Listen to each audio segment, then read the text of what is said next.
Welcome to Interior Mind. In today's video, we'll be seeing about how to decorate your sliding door. So let's jump into this video.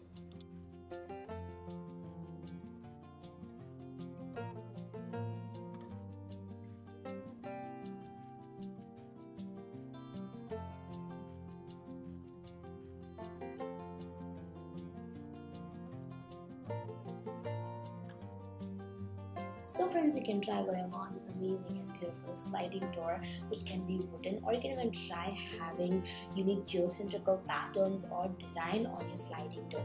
You can even try using glass, and you can try making it as transparent as possible too.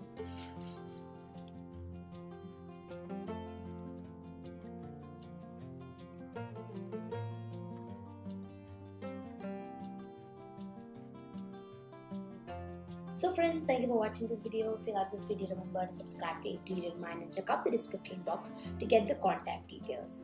And using these contact details, you can get your interior done by calling us.